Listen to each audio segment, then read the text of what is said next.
বন্ধু বান্ধৱীসকল, আমাৰ অসমৰ বিদ্যালয়সমূহ অহা 1 ছেপ্টেম্বৰত মুকলি হ'ব বুলি আমাৰ মাননীয় শিক্ষামন্ত্ৰী ডাঙৰীয়াই অৱগত কৰাইছে। আৰু এই সময়কালীন বিদ্যালয়বোৰ কেতবোৰ নীতি নিয়মৰ মাজেৰে চলাই নিব লাগিব। বলক আমি মাননীয় শিক্ষামন্ত্ৰী ডাঙৰীয়াই দিয়া বক্তব্যৰ পৰাই এইখিনি অৱগত হওঁ। নমস্কাৰ বন্ধু বান্ধৱীসকল, মই সঞ্জয়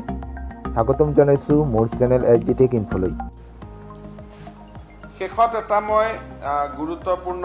ঘোষণাৰে বাকী আপোনালোকৰ প্ৰশ্নলৈকে আগবাঢ়িম। 1 ছেপ্টেম্বৰৰ পৰা বিদ্যালয়সমূহ খোলাৰ বাবে আমি প্ৰাৰম্ভিক চিন্তা চৰ্চা আৰম্ভ কৰিছোঁ।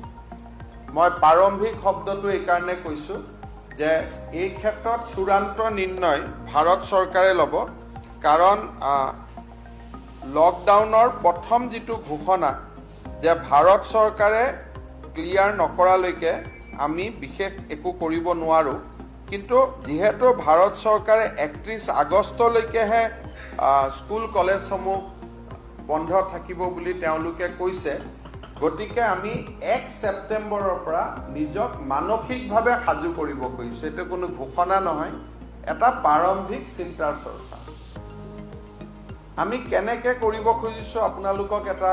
আভাস দিব খুজিছোঁ। 30 আগষ্টৰ ভিতৰত ৰাজ্য চৰকাৰৰ অধীনত কাম কৰা শিক্ষক, শিক্ষয়িত্ৰী, অধ্যাপক, অধ্যাপিকা সকলোৱে বাধ্যতামূলকভাৱে কৰোণা টেষ্ট কৰিব লাগিব। তেওঁলোক যেতিয়া প্ৰথম দিনা স্কুলত যাব, শিক্ষা আৰু স্বাস্থ্য বিভাগে একেলগে কাম কৰিব। তেওঁলোকৰ প্ৰত্যেকজনৰে কৰোণা টেষ্টৰ ৰিজাল্ট ৱেবছাইটত থাকিব, যাতে গাৰ্জেনসকলে মনত সাহস পাব পাৰে। সেইকাৰণে প্ৰথম দিনাখন স্কুলত যোৱাৰ সময়ত ৰাজ্য চৰকাৰৰ অধীনত কাম কৰা প্ৰত্যেকগৰাকী শিক্ষক, শিক্ষয়িত্ৰী, অধ্যাপক, অধ্যাপিকা, চতুৰ্থ শ্ৰেণীৰ কৰ্মচাৰী সকলোৱে কম্পালচৰিলি, মই ৱৰ্ডটো ইউজ কৰিছোঁ, মেণ্ডেটৰী তেওঁলোকে কৰোণা টেষ্ট কৰিব লাগিব।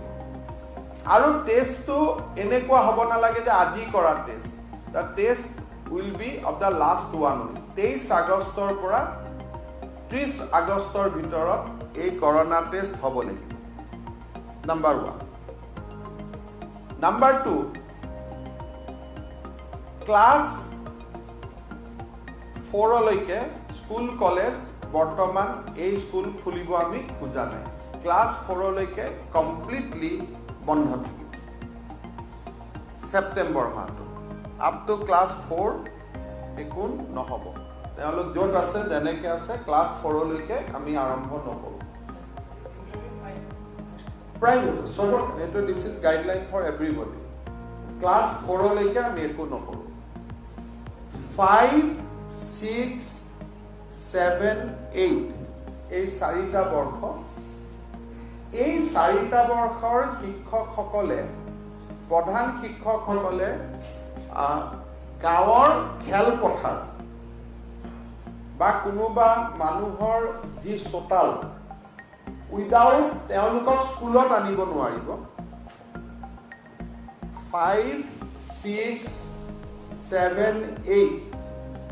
এই 4টা শ্ৰেণীৰ ল'ৰা ছোৱালীয়ে কোনো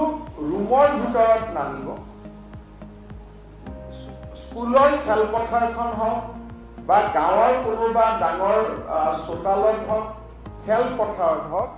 এওঁলোকে 4টা ক্লাছত বিভক্ত কৰি ল'ব। 4টা স্থানত আৰু এটা সময়ত 15জন ল'ৰা বা ছোৱালীক তেওঁলোকে শিক্ষাদান কৰিব।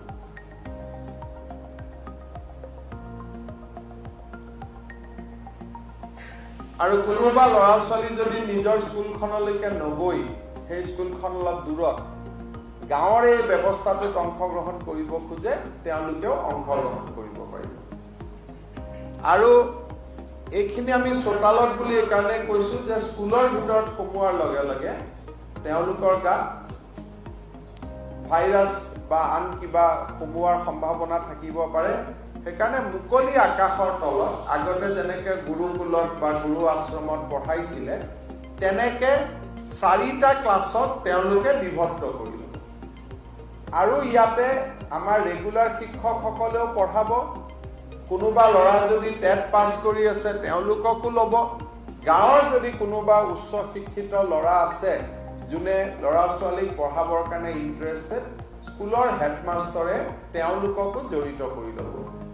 আৰু এই ধৰণে যিসকলে ভলেণ্টিয়াৰলি কাম কৰিব খুজিব পৰৱৰ্তী সময়ত আমি তেওঁলোকক এখন প্ৰশংসাপত্ৰ আমি দিম আৰু হয়তো জীৱনৰ পিছৰ ভাগত তেওঁলোকৰ এইটো কিবা কামত আহিব পাৰে গতিকে এই 4টা ক্লাছ 4টা অপেন স্পেচত আমি আৰম্ভ কৰিম 5 আৰু 6 একেলগ নহ'ব 6 আৰু 7 একেলগ নহ'ব 7 আৰু 8 একেলগ নহ'ব 4টা নিজৰ নিজৰ ভাগত তেওঁলোক বিভক্ত হৈ থাকিব 6 6ৰ ফালে যাব 5 5ৰ ফালে যাব 7 7ৰ ফালে যাব 8 8ৰ ফালে যাব আমাৰ গাঁৱৰ স্কুলত কোনো সেকশন নাই আমাৰ গাঁৱৰ স্কুলত কোনো সেকশন নাই আৰু ব্যক্তিগত বিদ্যালয়ও গাঁৱৰ এই ব্যৱস্থাটো কৰিব পাৰি শংকৰদেৱ শিশু নিকেতন জাতীয় বিদ্যালয় এই ব্যৱস্থাটো তেওঁলোকেও কৰিব পাৰিব আৰু তেওঁলোকেও যদি কৰবাত গভৰ্ণমেণ্ট আৰু ব্যক্তিগত স্কুল একেলগ হৈ বোলে আমি দুইটা বিদ্যালয় একেলগ হৈ পঢ়াই দিওঁ তোমাৰো বেছি ষ্টুডেণ্ট নাই মোৰো ষ্টুডেণ্ট নাই সেইটো ওকে আছে even for the urban setup also কাৰোবাৰ যদি খোলা জায়গা নাই তেওঁলোকে তেনেকুৱা জায়গা ব্যৱস্থা কৰি ল'ব আৰু আৰ্বান সেটআপত বহুতে অনলাইন পায়ো আছে গতিকে এইবিলাক সব ভলেণ্টিয়াৰি কোনোবা যদি গাঁৱত কয় যে নহয় আমি একো নকৰোঁ এইটো কোনো it is just a voluntary exercise কোনোবা যদি গাঁৱত দেউতাক মাকে নপঠাওঁ বুলি কয় ইয়াত কোনো কম্পালচৰি কথা নাই দিজ আৰ এটা এক্টিভিটি এটা আমি ষ্টাৰ্ট কৰিব খুজিছোঁ we want to start it So it is more of a voluntary exercise. আৰু অলপ গাঁৱকে আমি বেছি ফোকাস কৰিছো কাৰণ আৰবান এৰিয়াত মানুহবিলাকে কিবা নহয় কিবা এটা শিক্ষা পাই আছে বাৰিষা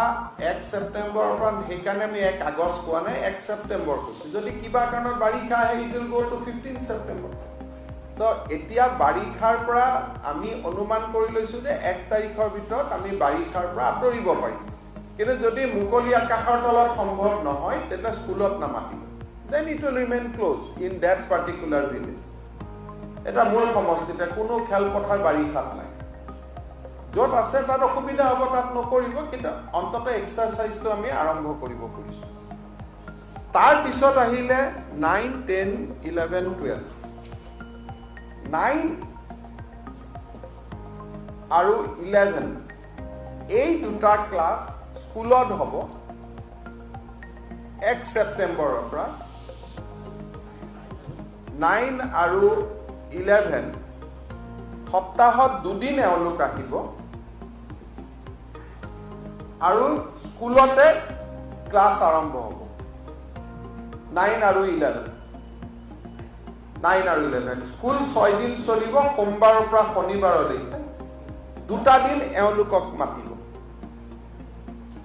9 আৰু 11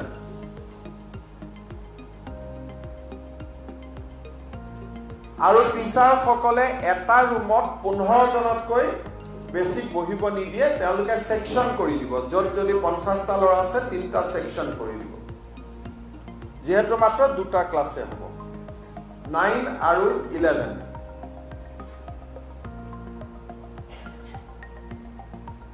10 আৰু 12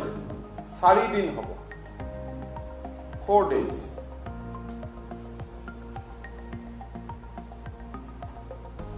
যদি সোমবাৰ আৰু শনিবাৰ 9 আৰু 11ক মাতিব 10 আৰু 12ক মঙ্গল বুধ বৃহস্পতি শুক্ৰ মাতিব 4 দিন আৰু 10 আৰু 12কো এনেকে সেকশন কৰি লোৱা হ'ব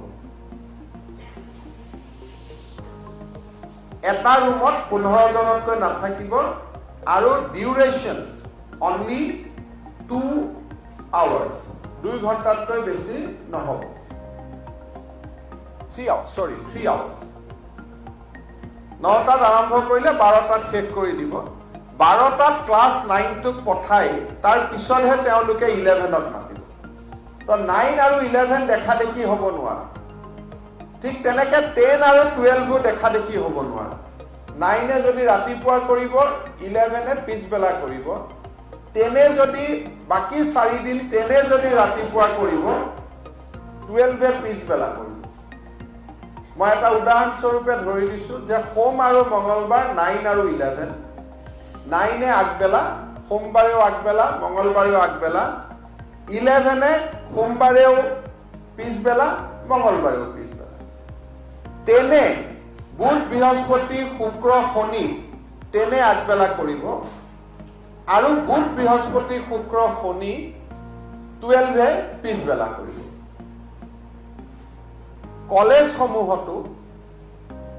3 ইয়াৰ ডিগ্ৰী কোৰ্সৰ ফাইনেল সেমিস্টাৰটোৰ ক্লাছ আৰম্ভ হ'ব অনলি দা ফাইনেল সেমিস্টাৰ ইয়াত কোনোবা এজন যদি পলিটিক্যাল সায়েন্সৰ ষ্টুডেন্ট আছে তেওঁ যদি গুৱাহাটীত আহিব নোৱাৰে ঘৰ যদি নগাঁও তেওঁ নগাঁও কলেজতো কৰিব পাৰিব অধ্যাপক অধ্যাপিকাৰ ক্ষেত্ৰত হেতু নহব কাৰণ they have to stay in headquarter so অধ্যাপক অধ্যাপিকা তেওঁলোকে এইটো ফ্লেক্সিবিলিটি নাপাব কিন্তু হেণ্ডিকত পঢ়া ছাত্ৰী এজনী যদি বৰ্তমান গাঁৱত আছে তেওঁ গাঁৱৰ কলেজখনতো তেওঁলোকে শিক্ষা ল'ব পাৰিব ষ্টুডেন্টৰ কাৰণে এটেন্ডেন্স কম্পালসৰি নহয় কিন্তু শিক্ষকসকলৰ কাৰণে হয় বাট অনলি লাষ্ট সেমিস্টাৰ ফাইনেল সেমিস্টাৰ বুলি যাক আমি কওঁ 3 ইয়াৰ্স ডিগ্ৰী কোৰ্সৰ অনলি ফাইনেল সেমিস্টাৰ খিনিয়ে ক্লাছ আৰম্ভ কৰিব ইউনিভাৰ্সিটিৰ ক্ষেত্ৰত আমি একো নিৰ্দেশনা দিয়া নাই হেতু উপাচাৰ্যসকলে নিজে সিদ্ধান্ত ল'ব ৰাজ্য চৰকাৰে ইউনিভাৰ্সিটি বিলাক যেটো অটোনমাস ইনষ্টিটিউট আমি তেওঁলোকক একো নিৰ্দেশ দিব খোজা নাই এতিয়া এই গোটেই নিয়মখিনি সোমবাৰে আমি ৱেবছাইটত দিম কোন দুটা ৱেবছাইটত থাকিব এডভাৰটাইজত আপোনালোকক টিভিত আমি টিকাৰত দি দিম ssa.assam.gov.in এটা SOP স্কুল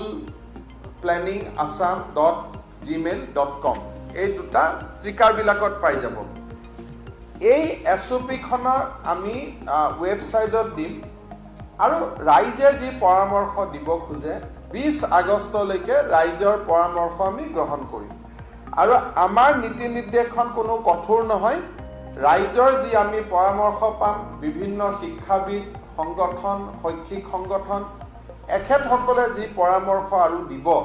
সেই পৰামৰ্শৰ ওপৰত আমি কিবা যদি সলনিও কৰিব লাগে আমি সলনি কৰিম